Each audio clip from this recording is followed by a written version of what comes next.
Okay, so thanks everybody. I see a couple names I recognize on that attendee list. I'm going to close that now. Thank you for joining us. Today we are doing our very last webinar of the 2020 crazy season. Today's webinar, we are going to be talking about some neat ideas for building or renovating a YMCA. OpenAire has been working with the YMCA both in Canada and the United States for the last probably 20-25 years. And we have several projects under our belts, including multiple projects with the YMCA of San Diego County, which is why I have invited my guest here today. Let's see if we can move this over. My guest here is Laszlo Kelemen, and he is the Area Executive Director for Facilities for the YMCA of San Diego County. Laszlo has spent his career working at the YMCA, and I'll let you introduce yourself, Laszlo, but just suffice it to say that he has a number of OpenAire projects in his portfolio, and so I felt that he would be the perfect guest to talk about YMCAs. So Laszlo, thank you for joining me today. No problem. Thank you, Nancy. It's a pleasure to be a part of the call, and I hope everybody's doing well this holiday season. Look forward to sharing some of the successes we've had with OpenAire here in San Diego, and hopefully I can answer any questions that anybody may have. I fell into the facility role. I've got a pretty diverse background in programs, camps, marketing, and been doing facilities for almost 10 years now, and it's been a fun challenge figuring things out and figuring out how systems work and learning through them, and now this new curveball of the pandemic. And so hopefully I can shed some light. Mm-hmm. Yes, absolutely. Absolutely. So what we decided to do today, just so everybody knows, is we kind of identified some key challenges that are, facing most YMCAs. Truth be told, these challenges actually face, municipal parks and rec facilities, whether they're associated with a school or a city or a town. Even, private clubs have the same issues. But for today's purpose, we're going to be focusing on how some of these issues are impacting the YMCA across the United States. So the three sort of topic areas that we've kind of grouped our subjects into today are health and accessibility, ongoing costs, operation costs specifically, and of course, funding and sustainability. So I obviously work for OpenAire. We've got a solution for you. Open the roof. This picture here is actually one of Laszlo's facilities. This is Copley Price, but we're going to talk about retractable roofs in a very broad sense. What we're really going to be talking about is bringing in large volumes of fresh air and how that will change the nature of a particular environment. So starting off here, we're talking about health and accessibility. Fundamentally, a YMCA is an organization that is designed and operated to benefit the community around it. So as such, should be accessible for anybody who chooses or wants to or needs to use the facility, as well as be a healthy option for those people. And that's something where right now we are in this very strange time of COVID, this 2020 year, which no doubt everybody across every nation is going to look back on and say, no thanks, we'd rather not do that again. So interestingly, what has come to light over the course of this past year with this crazy pandemic is the fact that, of course, indoor spaces are known to be a little less safe than outdoor ones. And so what's been interesting for us here at OpenAire is the fact that our spaces have suddenly become a little bit of a hot commodity. We have been promoting these spaces as healthy, environmentally friendly environments for many, many years. But what we are now seeing is that there are some actual health benefits to these spaces. When you ventilate a space, basically with fresh air. In other words, you cut the roof off, you cut a hole in a wall, you do whatever at a large scale. I'm not talking about just opening a window. There are some benefits to this kind of environment. So, right off the bat, there are obviously health benefits. There's health benefits for the staff that work in these spaces, and those would be amongst members of Laszlo's team, as well as, of course, the guests who visit or partake in facilities like this. So specifically as it relates to an aquatic venue, and Laszlo, maybe you can chime in here, but specifically as it relates to an aquatic venue, these are highly corrosive environments. There are chloramines in the air. They smell, you know, when you walk into any, you know, facility that's got a pool, you can tell from the front door. And that's a little different when you have a space that is naturally ventilated at a very large volume. So Laszlo, you've got actually 5 of these facilities in and around San Diego. Yeah, and as you talk about, you know, allowing the fresh air to come into the building, early on in the pandemic here in California, I'm not sure how it is for everybody else on the call, but you know, everything was shut down for indoor operations, and even our pool, our right. You know, these indoor/outdoor pools. And you know, Nancy and her team had helped us, you know, have talks with our local county officials, and you know, we kind of classified these pools as covered pools, and we were able to continue to operate them, which was really helpful during the pandemic and us serving our communities out here. So you know, that was great. So it's another way to, you know, we kind of got creative, and so we could still serve people. Another interesting kind of topic that's kind of new here in California, that's, and I'm not sure again if this applies to everybody else, but you know, we've been learning, you know, we are lucky, if you heard us talking about the weather earlier here, our pool, indoor covered pools don't have any kind of heating or mechanical, you know, to help, you know, control the temperatures. But with recent things here in California, there's been discussions of putting filtration systems on systems, including requiring MERV 13 filters in the event of outbreaks. So this kind of, you know, comes into play with some, if you have any kind of, you know. Right. So and so I don't know if everybody caught that, but the MERV 13 proposal that Laszlo is talking about is that if you have an outbreak, you will be obligated potentially to invest in this kind of a system, which is you know, potentially something that's not attainable for some facilities, right? Like that's a very high cost you know, expenditure to invest in a very high quality mechanical system. So you know, the benefit of an open roof and a system where you know, switch a button and open up the roof is that you've got a system whereby you're bringing in a very, very large volume of air at a very high rate of turnover. And what that means is that the air is constantly being changed within the space. You think of these buildings really as a natural chimney. What you do is you open up the walls and you open up the roof and the air flows through. So what that does is that actually takes over from any mechanical system that you would be running. So when you have a mechanical system, Laszlo is lucky enough not to, but when you do, you turn it off when the roof is open.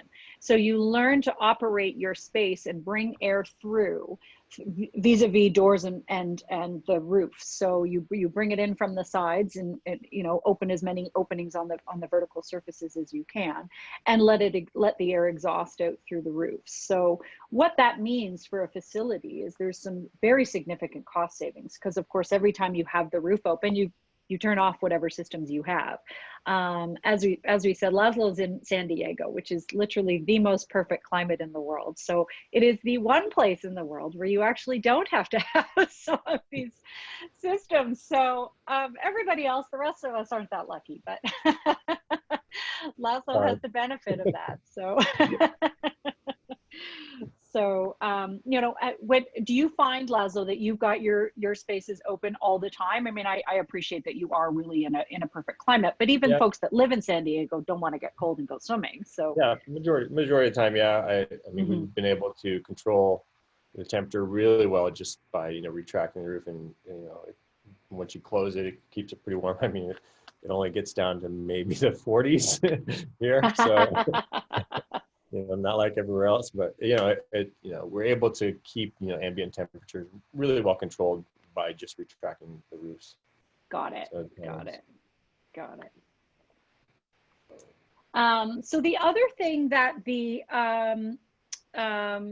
that the roof does in a facility like this is it brings in an awful lot of daylight. And there are lots and lots of studies which show that, you know, having natural daylight into a space, oh, I'm sorry, I just switched that, into a space is definitely It boosts mood, it boosts productivity, it makes people happier. I mean, there are lots and lots of scientific research on this exact topic. So, sorry guys, I'm being told that I'm actually showing my first screen and my next screen. So I'm going to see if I can fix that.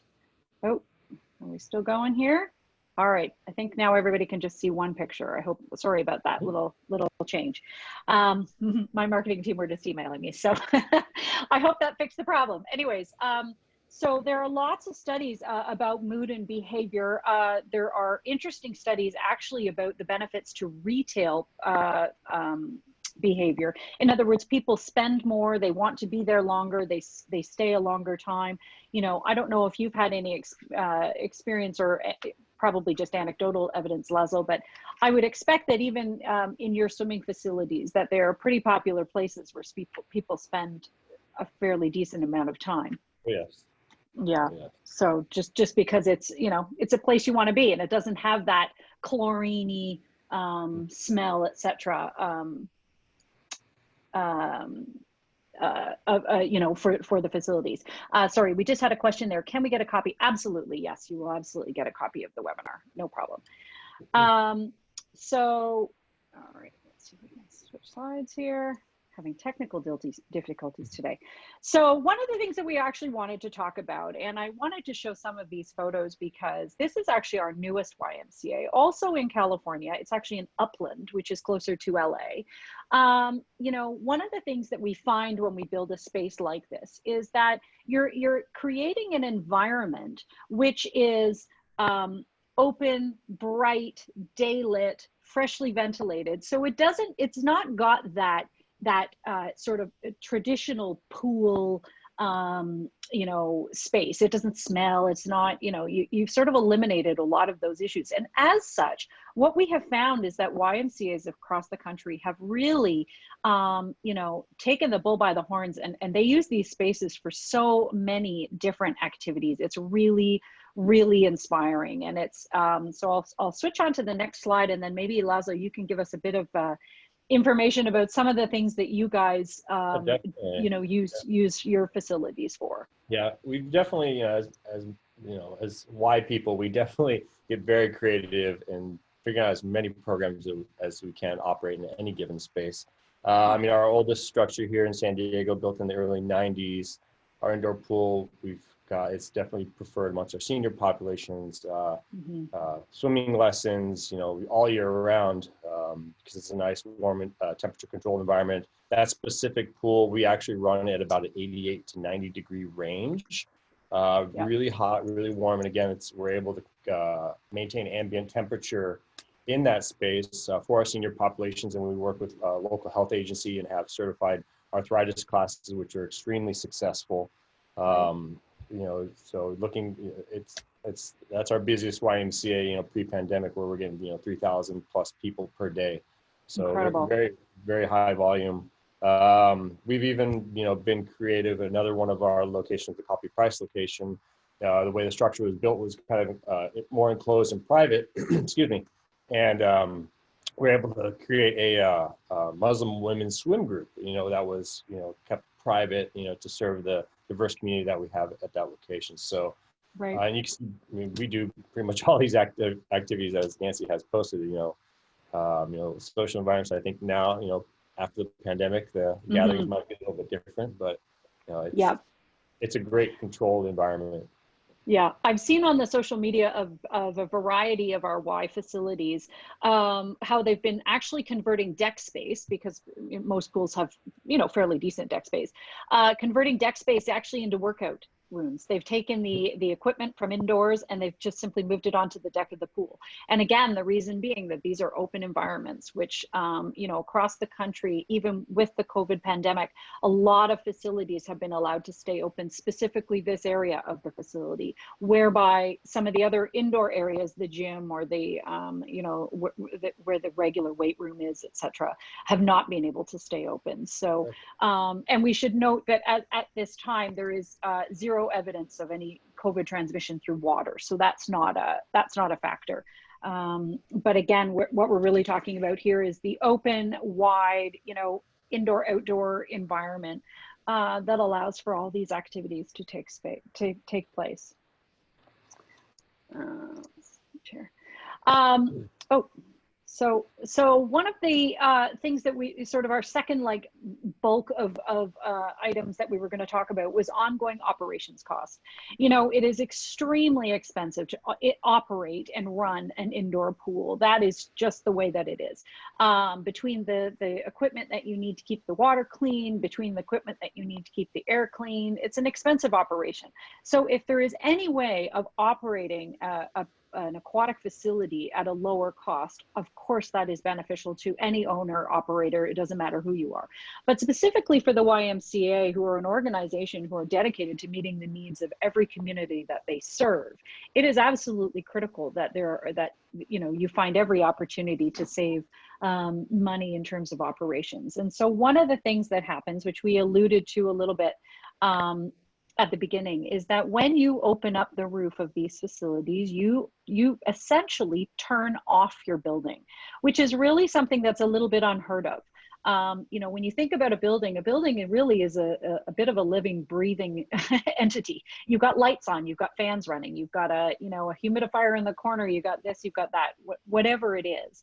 When you have a facility like this where you open up the walls and you open up the roof, you're doing so on the exact same days where it potentially might have been hot out or sunny, which means you don't have lights on, you don't have air conditioning on, you don't have dehumidification on, you don't have anything on. Now you may be turning fans on to simply move air through the space. And Laszlo, I don't know if you do this in any of your facilities, but I know that we do have some owners who have installed just standard fans, large ones or small ones, doesn't matter, but standard fans just for days where the air is a little more stagnant to move it through. However, the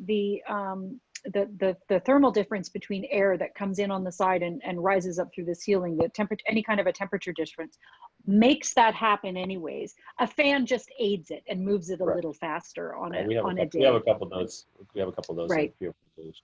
Right, where you're just moving air around the space. Mm-hmm. So, this kind of thing will of course use less energy, but will also of course save money. And we have a variety of studies which have shown the degree with which you can save, which can be up to 30% depending on your location. This is Laszlo's Copley Price that he was talking about, the facility that's a little more private, where they offer the swimming for certain religious groups. So one of the other things about these buildings is they're built out of aluminum. And so unlike a traditional metal building, which is actually just painted steel, that's what most people picture when they picture a metal building. These ones, the actual structure itself is also aluminum. And what that means is that there is no maintenance, there's nothing to do. So Laszlo, you're the facility guy. What can you maybe talk to us a little bit about the longevity of these particular buildings? Yeah, I mean, I could definitely attest to that. As I mentioned, our oldest building being built in the early 90s, mm-hmm. It's held up great over the times. And, as you can see here, I mean, this structure is unique where you can see on the roof, it's, partial polycarbonate, and then also has a retractable glass roof. Mm-hmm. But we got, LEED Gold certification on this building. I love the structures. They're great. They're great environments. Over the times, we've done LED retrofits and conversions. So if anybody's looking for modifications, make it even more energy efficient, we've identified some great LED light options. They're actually lights for offshore oil drilling rigs that hold up extremely well, and they have a great output, and that's it's incredible. been really successful. But yeah, I mean, other than that, the door hardware is just normal closures, push bars, and those are really the only things that we've had to maintain. I mean, the motors have held up well on the roofs. Yeah. So. Yeah, and we at OpenAire have learned over time too. I mean, we've been doing this for over 30 years. So, over time we've invested in better quality door hardware from door manufacturers, et cetera. So, some of those things that we too have learned, most doors, for example, have stainless steel hardware. So we've had to upgrade the quality of the stainless steel and things like that. So, generally speaking, what that means is that you're reducing the overall life cycle cost of the building. It costs you less to operate. It costs you less to maintain. Is you have less staff turnover. I mean, there are so many benefits, both physical and non-physical, that are related to operating and running a space like this. The fact that you never again have a weather delay, for those of us in the rest of the world with lots of different, climates and temperatures, and 1 minute it's raining and 1 minute it's snowing. Anything like that is no longer an issue. And these buildings, while we've got Laszlo here giving us a great example of how they work in California, the fact of the matter is that they actually are built all over the world. In California, we're dealing with seismic, issues. That's sort of the major concern there. In other locations, we've got hurricanes, we've got snow loads, we've got rain. We've built them on rooftops, that's no issue. We're custom engineering for whatever the environment is. But the fact that these are buildings which are environmentally and in a number of other ways beneficial, I'm going to run through just sort of a little example here on a facility that we did in Boston. Actually, this one I just happened to have the energy report for. And what this shows is that there is an overall 27% savings in energy when comparing a retractable roof open air facility to a standard construction aquatic or pool facility. This one happens to be for the Boys and Girls Club of Boston, which is an organization not too dissimilar from the YMCA, but also a not-for-profit. And so this is a pool. They did this research. They did this energy study. This was not commissioned by OpenAire. And basically, they were comparing, prior to purchase of this facility, the two types of building and what the savings would be. And in fact, those savings have held true. So I'll just show you a quick picture. This is the actual aquatic center. Aquatic centers of this type for facilities like this tend to be similar. So it's similar in size and shape to probably some of the ones that are in Laszlo's portfolio. So the last section sort of that we were going to talk about here is really funding and sustainability. And this kind of wraps up some of the other two areas that we've alluded to. Because at the end of the day, we want YMCAs throughout the country to remain the going concern that they are. And I think that after a year like what we've had in 2020, I have a sense that YMCAs are going to be more critical than ever. They have been open and running, throughout this crazy pandemic. And so, anything that we can do to ensure the longevity of a YMCA, whether it's a building that doesn't, that lasts a long time and doesn't need a lot of work, whether it's being able to reduce the cost of that building. These retractable roof facilities are similar in price to a regular aquatic facility. So it's not that there's a massive upfront cost. But they stand the test of time. We know that from an emission standpoint, buildings consume 30% of greenhouse, or provide 30% of greenhouse gas emissions across the United States. I mean, it's a really big number. So anything that we can do to build for the future and build for the longevity of organizations like the YMCA is something that, of course, we're very, very pro to. So when we look at just overall some of the environmental and economic incentives with green construction, green building, environmentally friendly building, there's no downside. I mean, really, it seems like an obvious choice when it comes to looking at planning for the future. Now, we know that because of the 2020 pandemic, most organizations have put plans on hold, for the next little bit, and that's all good. We were hoping today to give people a bit of an idea of, some things that could be thought about and considered for plans down the road. So now that we've had this break of 2020 and everybody has taken a step back and they're reassessing, the ability to sort of take a look at what your plans are and think about the future and think about what you might do, I think is really beneficial. So I just wanted to also touch on very briefly that we do have several buildings in our portfolio, and some of which are under Laszlo's directorship, which are actually LEED certified buildings, whether they're silver or gold. We've got a couple of YMCAs and a couple of other municipal facilities that have gone down the road of that type of accreditation. And so, you know, for organizations that are interested in that, if that helps you get, you know, funding from donors, that is an option that can be considered if you're going down this road with a retractable roof facility. The other thing about a retractable roof facility is to keep in mind that it doesn't just actually have to be on the pool.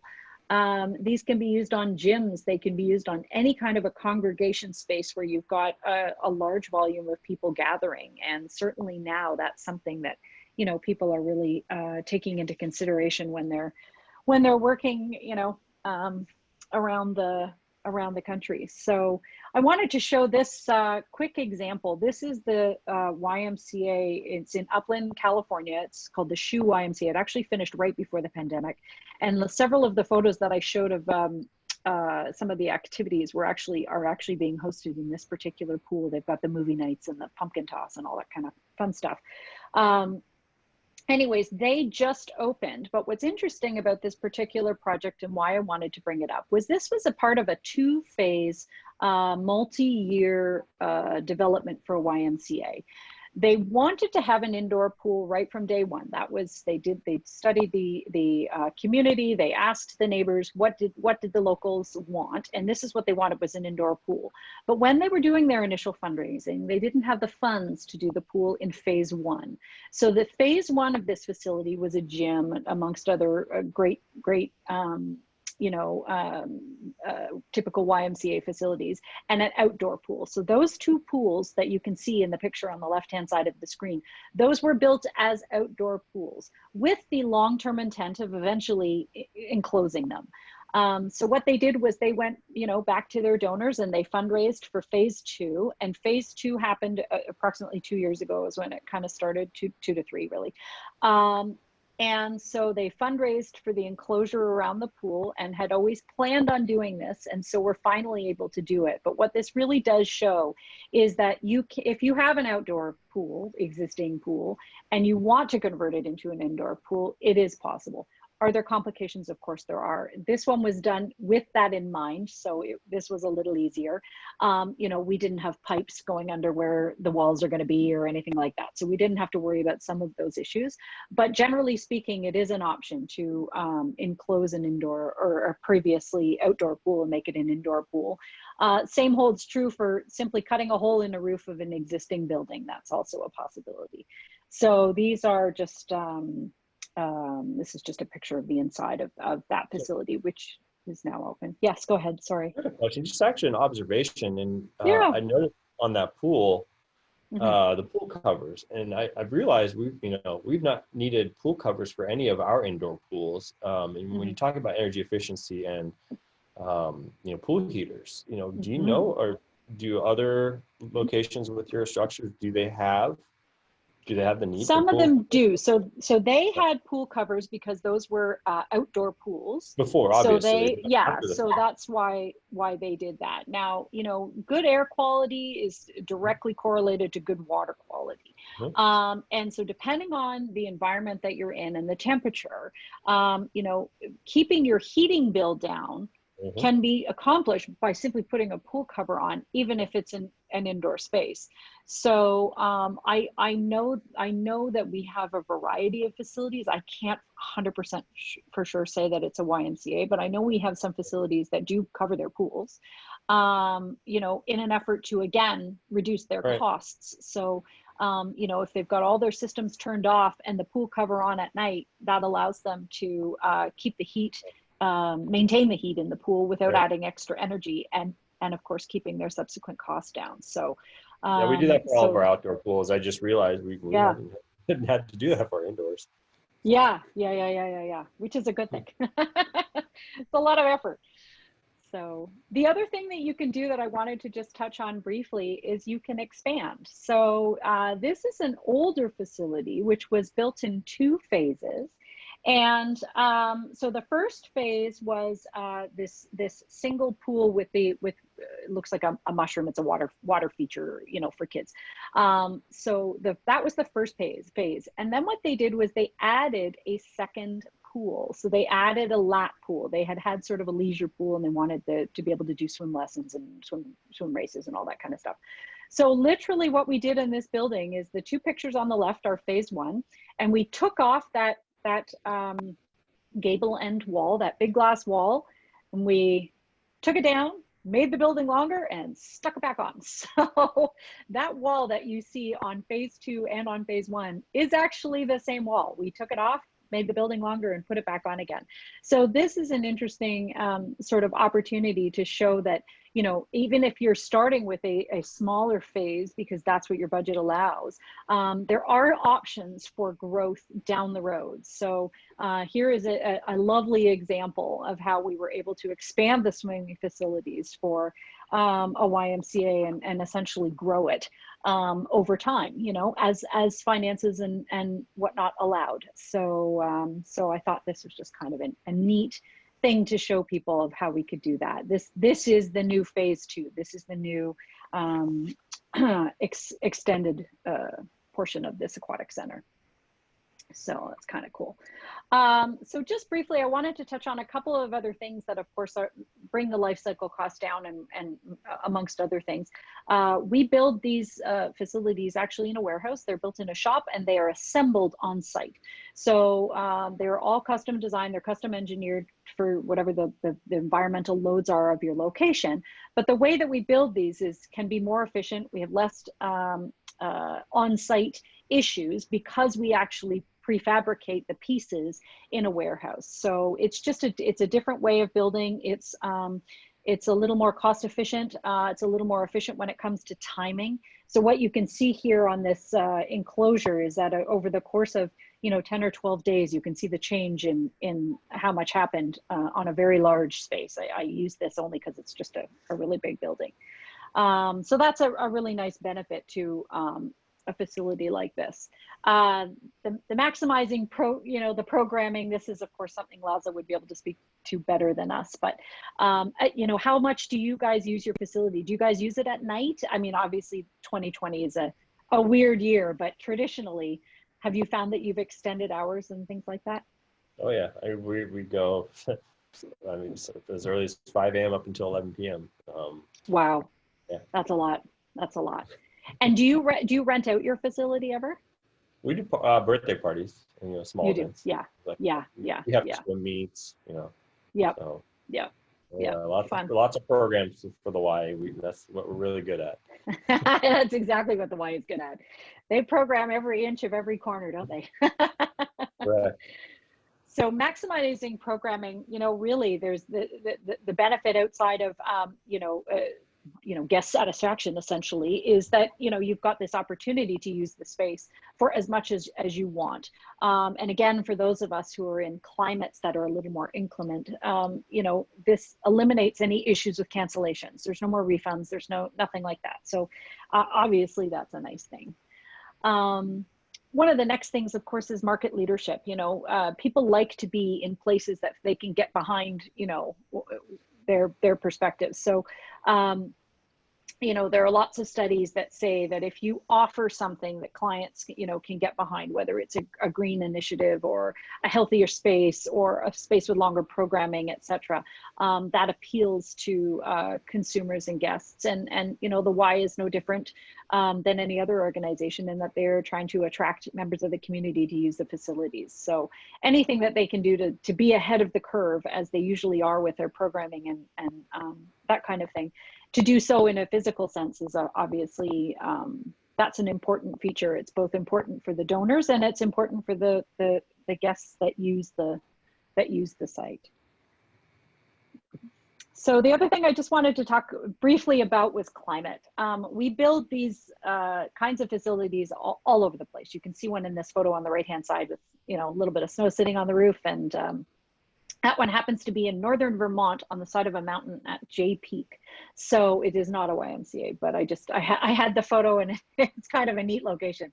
So, but we've got, this kind of facility in climates all over the globe for all types of businesses. But suffice it to say that we can work with whatever the conditions are for wherever the location is that you are planning to build your property.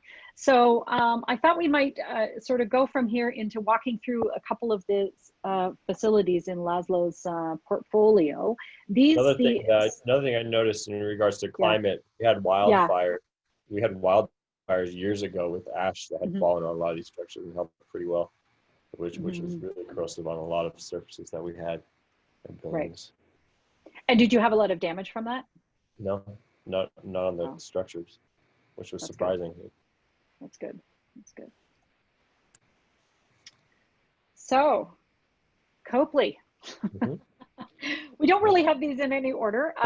This one, I to be honest, I put in the order just because I like the photos of this one. I think it's a really beautiful little pool space. It's not overly big, but can you tell us a little bit about this location? Yeah, so Copley Price is an urban YMCA. It's our third busiest YMCA in the association, about maybe pre-COVID, 2,500 people per day. Gotcha. 2 pools. There's also a spa inside this closure off to the side, to the left, right? You can't see in this picture. And, group exercise classes here. This community is the most diverse community in all of the city of San Diego. There's a wide shot. We have preschool on site, 2 levels. A beautiful building built in 2015. So, and a splash pad also. Right. And you just mentioned to me on the phone the other day that this one has actually achieved LEED Gold certification due to, I believe, all of these incredible solar panels on the roof. Correct. Solar.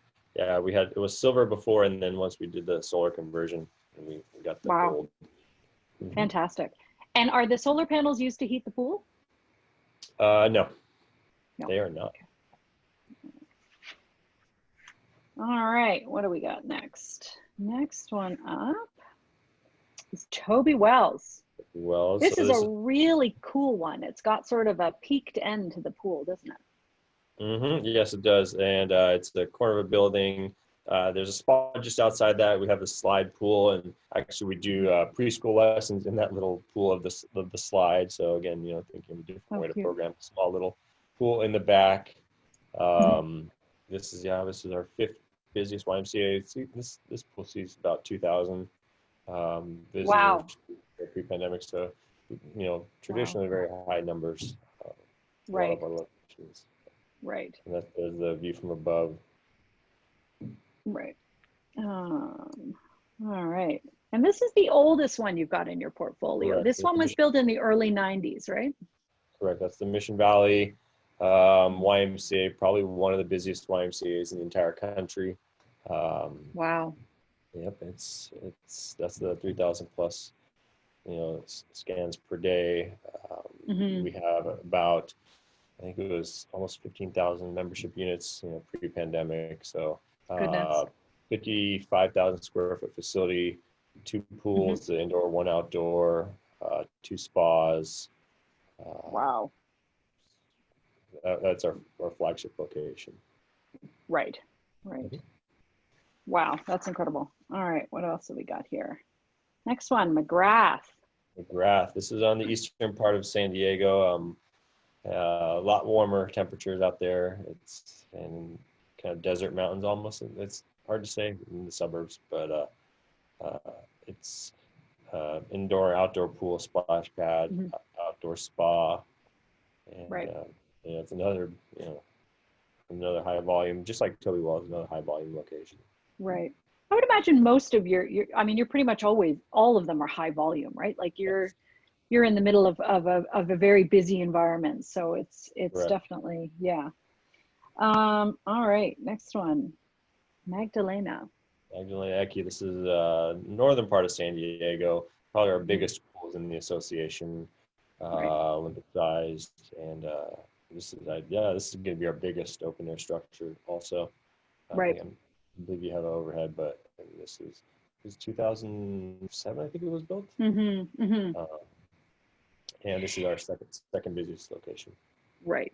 And this one is a little bit different in that, as you can see, there's the brick walls around the perimeter.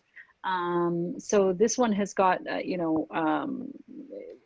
for a variety of reasons, whether it's privacy or adjacent buildings, et cetera, there's a variety of reasons where you might put brick around the perimeter of the walls, and it creates a little bit of a different environment, but works the same way. So you still get the airflow through, you still get all the benefits, but for a variety of reasons in a particular location, you may or may not need to or want to do something like this. And this one has also got that little section on the end, which is a little bit smaller for the smaller pool, right? Correct. Yeah, so. And I think that's, yeah, one more picture of that. Oh, sorry. Switching here. So I thought we would just show a couple of other just photos, just for, for ideas and inspiration. This one is the Shoe Family West End YMCA.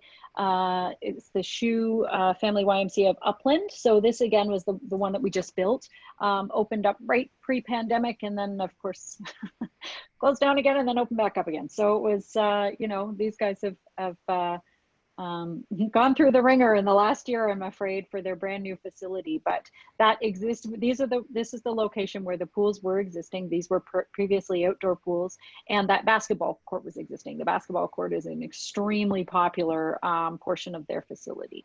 And so in this case, what we've done is we've just butted this unit right up to the existing building. So that brick wall that you can see in the back of this photo is their existing property, and I've got a pretty decent aerial shot here which shows you, so this is where the two pools were, and then this is just literally a case of dropping a roof on top, which makes it oversimplifying, but there you go.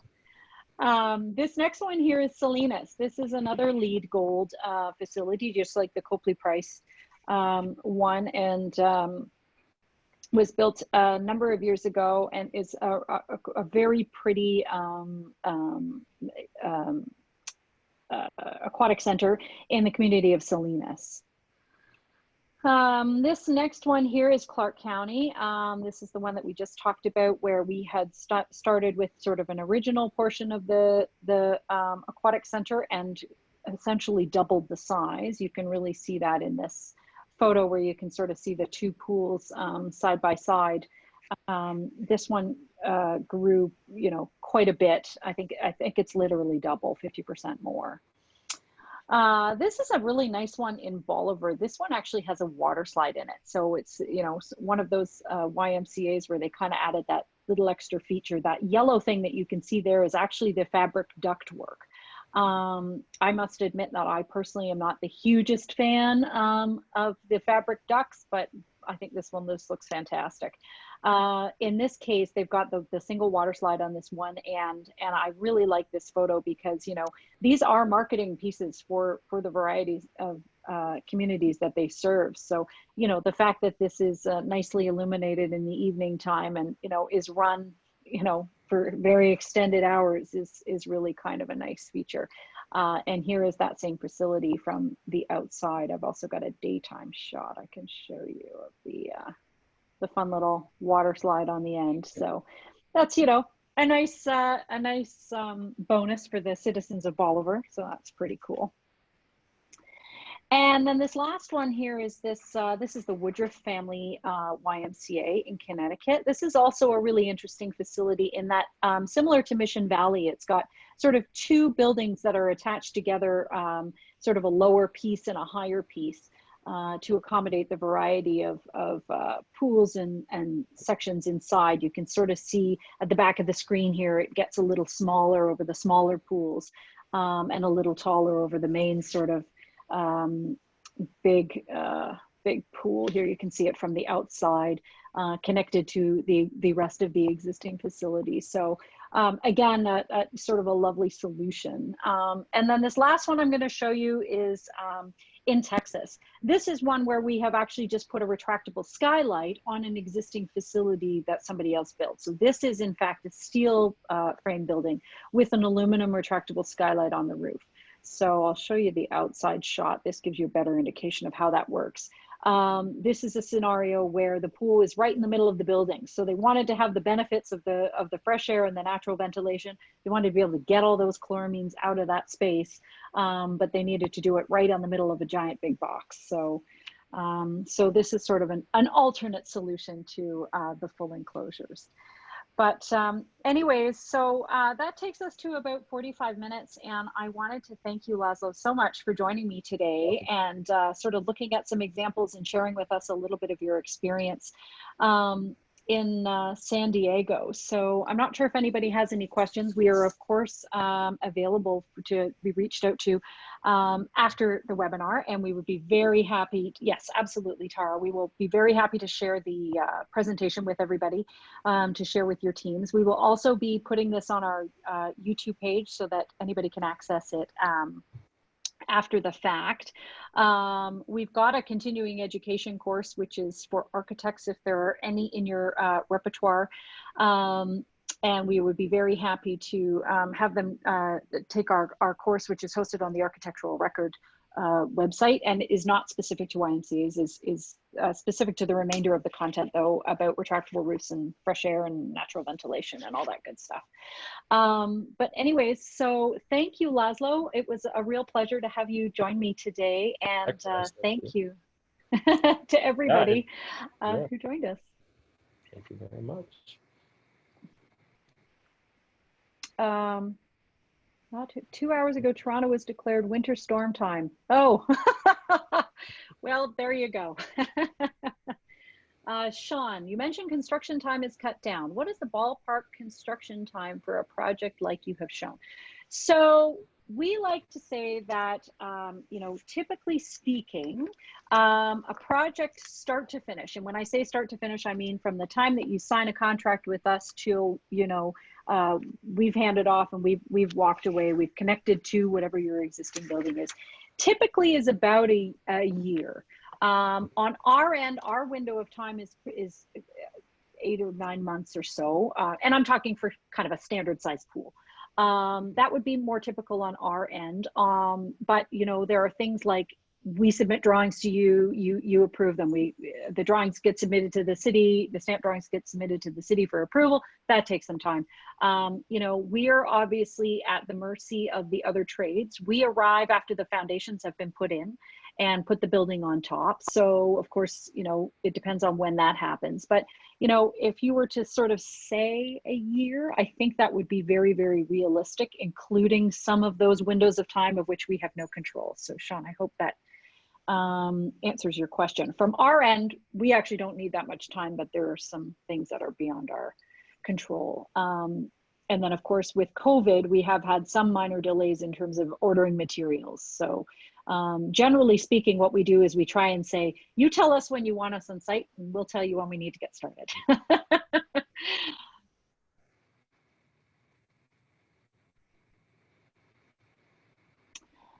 Who would we talk to about developing a YMCA sporting complex for a new climate change facility? It would need to be customized for green tech builds. So you could talk to me. We could connect after the call and discuss that. If you have any specific questions on how, you know, from a client's perspective, how do these buildings work? How do you operate them? Laszlo would be the guy to talk to about that. He can tell you, because he runs literally 5 of these buildings, how he uses them every day. And that's everything from, you know, if you have a class of seniors, maybe you close the roof because you want to keep them warmer. If you have little kids, same idea.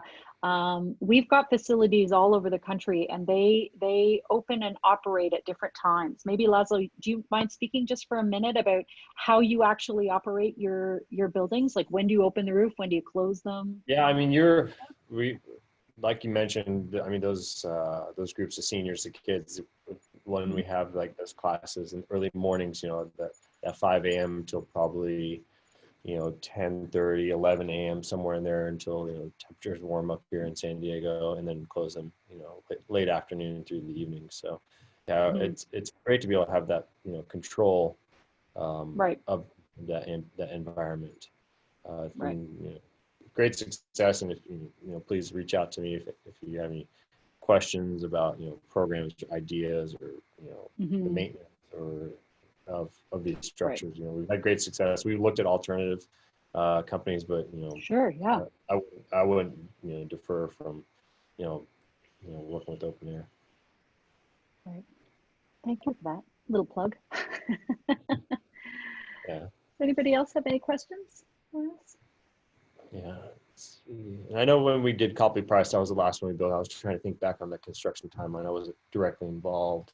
I know we built that in about a year. We built the building first, and you guys came in the latter part of that in that build. I say a year because it kind of covers some of the windows of time where we're waiting to hear from you, you're waiting to hear from us, whatever it is, whether it's a drawing submission or an approval, or I think it's realistic, so.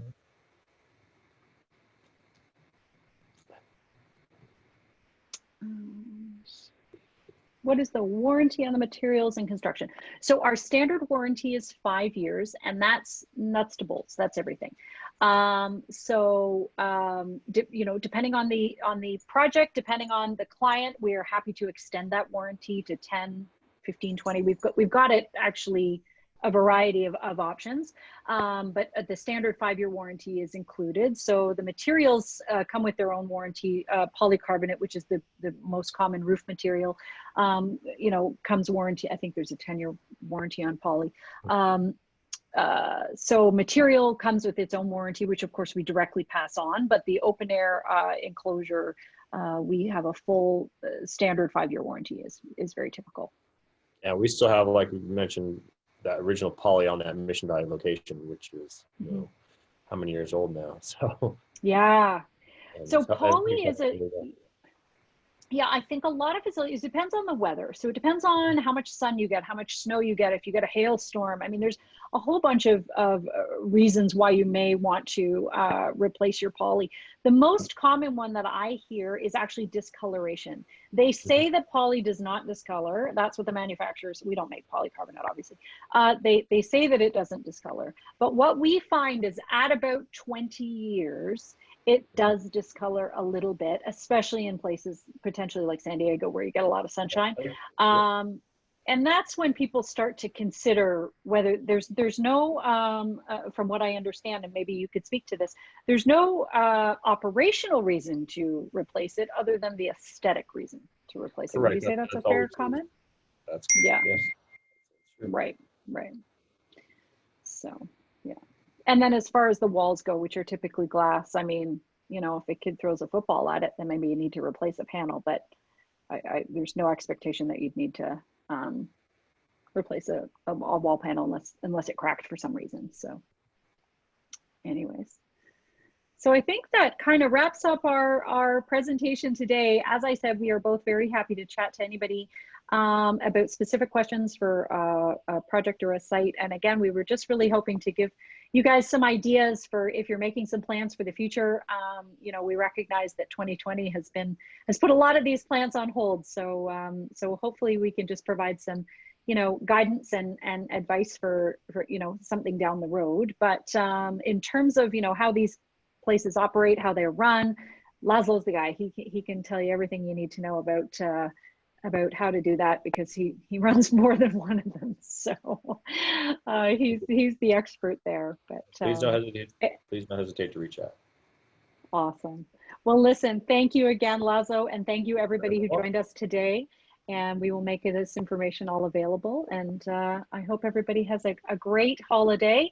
We're right before the Christmas season, so Christmas and New Year's are coming up. So I hope everybody has a wonderful holiday with family and friends. Thank you so much.